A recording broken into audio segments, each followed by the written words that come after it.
toutes et à tous, Olivier Costa, avocat associé du cabinet Bismuth Avocat. J'ai le plaisir de vous retrouver pour cette nouvelle édition du H.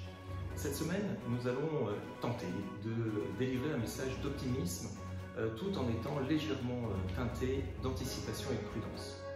La période sanitaire que nous avons traversée a été extrêmement problématique pour un certain nombre d'entreprises et le gouvernement en a tiré les conséquences en adoptant le 1er juin dernier un plan d'action qui va permettre jusqu'à la fin de l'année 2021 de favoriser les entreprises qui ont des difficultés, de ne pas les laisser seules et d'avoir un dispositif d'aide qui sera reconduit, notamment sur le plan financier. Alors certes, ce sont des aides qui vont être importantes, mais il ne faut pas oublier pour les entrepreneurs, à l'instar des entreprises qui des fois souffrent d'une trop belle croissance,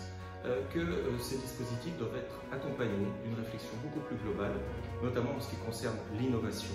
les investissements, les ressources humaines, et l'entrepreneur doit absolument avoir une vision globale en faisant un audit dès aujourd'hui de l'activité de son entreprise sur le dernier semestre 2021, le dernier trimestre qui va être encore plus délicat et bien évidemment l'année 2022 qui sera celle du rebond. Alors les entrepreneurs comme nos soignants ont été les remparts les plus puissants de la crise que nous avons traversée. Grâce à eux, nous avons pu faire face et nous allons rebondir avec cette volonté de faire de l'année 2022 l'année de la reprise. Je vous remercie, je vous souhaite une bonne lecture de notre H et je vous dis à très bientôt.